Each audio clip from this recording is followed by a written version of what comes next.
superfood or diet fat. So first of all, before starting our topic, as we all know that our India is a precious treasure of many valuable things and precious assets. And one of the most valuable and precious things that we have got from the mother nature, from the times immemorial, is that India is rich in the production and consumption of millets. So what are these millets? Basically, these millets are small, round, whole grains which are grown in India, Nigeria and other Asian and African countries, which have been with us over a long period of time. These are one of our ancient grains and have multiple advantages over the other crops and are used in both for human consumption, livestock and are bird feed and are used in the preparation of various food items, various types of food dishes and medicinal purposes. Now, let's look at what are the types of millets. The types of millets include jowar, bajra, ragi, kodo, samba, and the most surprising fact is that most of us are not familiar with this name. And don't underestimate this name and by looking at the size because these are small but these are mighty. Now, the next slide is, as I have already told, that millets are one of our ancient grains. The evidence we get is, it is one of our ancient grains that Millet told that Lord Brahma, Indra, Hanuman choose ragi over rice. Harappan people consume high protein multigrain laddus from ASI. And if you will compare the wheat and other crops with the millets, we will conclude that millets are more nutritious. Then now, what are the environmental benefits by millets?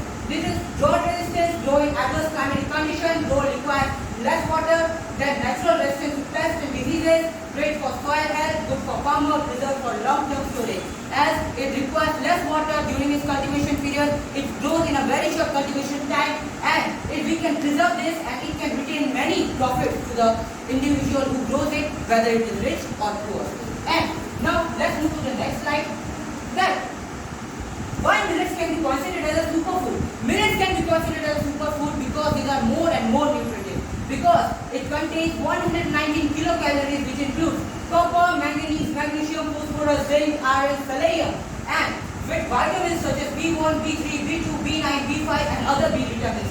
And it is a nutritional powerhouse because it contains water, carbohydrates, proteins, vitamins, minerals, and dietary fibers, and are very helpful in the providing nature of health in an individual because these sort of nutrition are not provided by any other, and these are very much essential in one day-to-day life for a long, sustainable, and healthy life. And third, we can conclude that these are not under the category of the diet fat, but are under the category of the superfood. Now, the next slide is, why the millets can be considered superfood?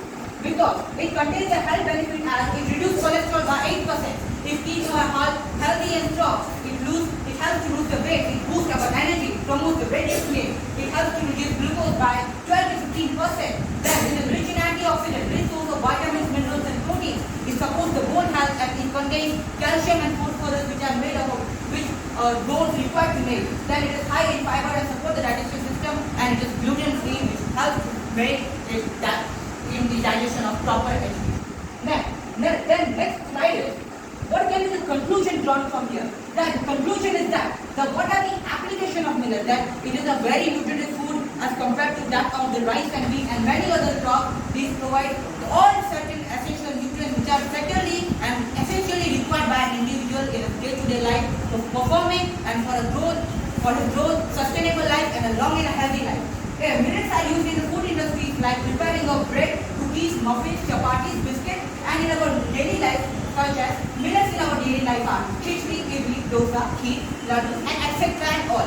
And our Honorable Prime Minister Shri Narendra Modi started a campaign to promote consumption and cultivation of millet. So as a responsible citizen of this great country, India, it's our duty to promote consumption and cultivation of millet.